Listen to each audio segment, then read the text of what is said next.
दोस्तों नमस्कार। आज हम बात करेंगे बिहार विधानसभा चुनाव से पहले केंद्रीय मंत्री चिराग पासवान का मुख्यमंत्री नीतीश कुमार के प्रति बदल रहे रुख के बारे में, जो राजनीति में उनके जटिल समीकरणों को दर्शाता है। पल पल रंग बदलने का नाम ही शायद राजनीति है। बिहार विधानसभा चुनाव से पहले केंद्रीय मंत्री चिराग पासवान नीतीश कुमार जी के लिए कभी शोला तो कभी शबनम बन गए हैं। कभी वे नीतीश कुमार जी को प्रशासन को निकम्मा मानते हैं तो कभी नीतीश कुमार में उन्हें पिता की झलक मिलने लगती है। आखिर ऐसा क्यों है? इस सवाल पर गौर करने से पहले एक नजर डालते हैं चिराग पासवान के कुछ बयानों पर। जून 2024 को आरा में चिराग पासवान की नव संकल्प सभा का आयोजन हुआ।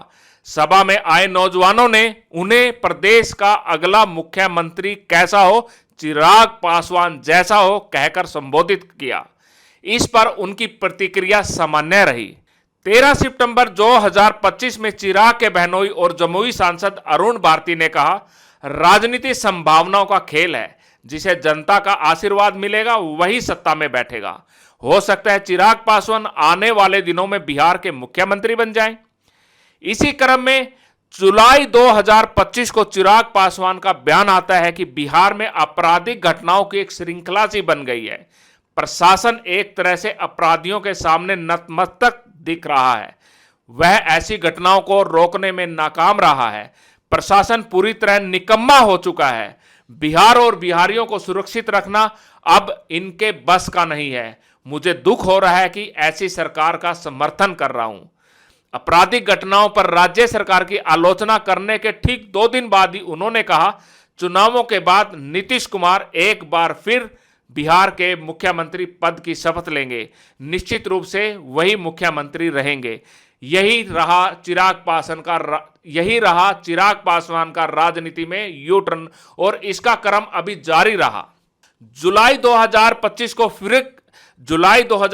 को फिर चिराग पासवान का बयान आया कि नीतीश कुमार ने सिवान में आयोजित पीएम की सभा में मुझसे बिहार में चुनाव लड़ने के बारे में पूछा था। उन्होंने मुझसे ऐसा पूछना बहुत अच्छा लगा। उनके पूछने में पिता की चिंता झलक रही थी।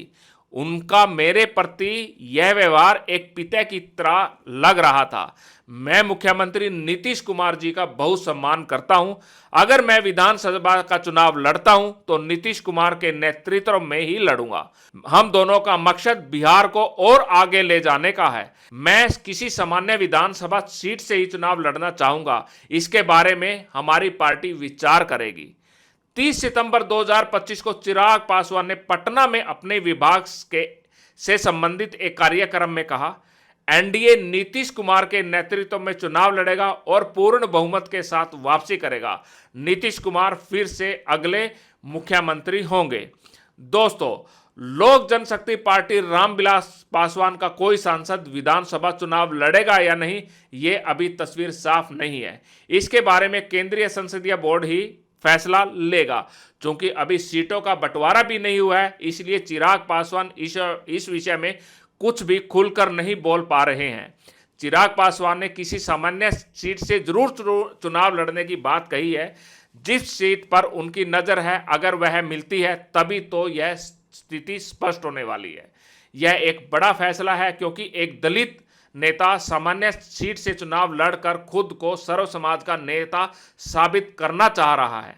चिराग पासवान अपने आप को जातीय दायरे से बाहर निकालकर अगड़े पिछड़े सभी वर्ग का नेता बनना चाह रहे हैं। यह तभी संभव है जब विधानसभा चुनाव में उन्हें अपेक्षित सीट मिले।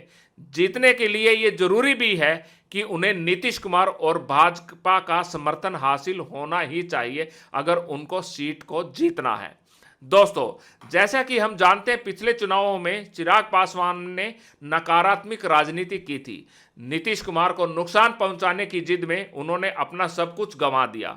2020 के चुनाव में चिराग पासवान ने जनता दल यूनाइटेड के लगभग 32 सीटों पर नुकसान पहुंचाया। इन सीटों पर जदयू की हार का अंतर लोजपा के उम्मीदवारों के वोट से भी कम था। लेकिन इस कोशिश में चिराग ने के 134 में से 133 उम्मीदवार हार गए। एक पर जीत मिली, लेकिन बाद में वो भी जदयू में चला गया। नीतीश को हराने की कोशिश में चिराग को आखिर मिला क्या? उन्हें वोट कटवा का आरोप भी झेलना पड़ा और ऊपर से अपनी पार्टी को और कमजोर कर लिया। ऐसी राजनीति से तो चिराग कई दशकों बाद भी विधानसभा चुनाव में अपने पांव नहीं जमा पाएंगे। नीतीश कुमार का बेवजह विरोध उनके लिए आत्मघाती हो गया। हालांकि इसलिए वे जब नीतीश कुमार के विरोध में अगर कुछ कह भी देते हैं तो फिर कुछ दिनों बाद पलटी मारते हुए उनकी तारीफ करने लग जाते हैं, जैसे कि पिछले बयानों में हमने आप लोगों को बताया। दोस्तों, चिराग पासवान की नज़र मुख्यमंत्री की कुर्सी पर है, यह जग जाहिर है। हाल ही में उन्होंने कहा, अगर मेरे समर्थक मुझे मुख्यमंत्री के रूप में देखना चाह रहे हैं तो इसमें बुराई क्या है, लेकिन उनका यह सपना तभी पूरा हो सकता है जब वो एनडीए में रहें। महागठबंधन में तो वह जा नहीं सकते, क्योंकि वहां पहले से ही तेजस्वी सीएम इन वेटिंग के रूप में बैठे हुए हैं। एनडीए में रहने के लिए उन्हें भाजपा के साथ साथ नीतीश कुमार से भी बेहतर संबंध बनाए रखने होंगे। बिना गठबंधन किए चिराग पासवान अपना लक्ष्य हासिल नहीं कर सकते। अकेले चुनाव लड़कर उन्होंने अपनी हैसियत पहले से ही देख ली है। दोस्तों, बिहार विधानसभा चुनाव में नीतीश कुमार ही एनडीए का चुनावी चेहरा अभी तक बने हुए हैं। जब भाजपा इस सच को स्वीकार कर रही है तो भला चिराग पासवान इससे कैसे इनकार कर सकते हैं। उनकी पहली प्राथमिकता तो यही है कि बिहार विधानसभा में वो अपनी पार्टी का खाता खोलें और विधायकों की संख्या में इजाफा करें। अभी उनकी पार्टी का एक भी विधायक नहीं है। 2010 में उनके 3 विधायक जीते और 2015 में 2 विधायक जीते थे। 2020 में 1 विधायक जीता, जो बाद में जदयू में चला गया। इस स्थिति को सुधारे बिना चिराग पासवान कोई बड़ा सपना नहीं दे सकते। देश और दुनिया की अन्य खबरों के लिए बने रहिए हमारे साथ। इसी सोच के साथ चिराग पासवान आगे बढ़ रहा है और मैं खास तौर पे अपने युवा साथियों से इस बात का आह्वान करूंगा, अब चुनाव दूर नहीं है। ऐसे में आप सबको एकजुट होकर, एकत्रित होकर, जात पात धर्म मजहब से उठकर, अगर हिंदुस्तान में कोई एक फर्क है, कोई एक भेद है, तो वो बस इतना कि एक अमीर जो अमीर होता जा रहा है, दूसरा गरीब जो गरीब होता जा रहा है। जब तक इस अमीरी गरीबी की खाई को हम लोग भरने का काम नहीं करेंगे, तब तक हम लोग विकसित बिहार का निर्माण नहीं कर पाएंगे। और यकीन मानिए, इस गरीबी जाति में हर जात पात धर्म मजहब के लोग हैं।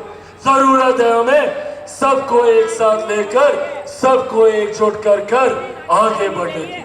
साथियों, मेरी इस लड़ाई में मैं निरंतरता में बिना डरे, बिना झुके, बिना घबराए आगे बढ़ने का काम कर रहा हूं।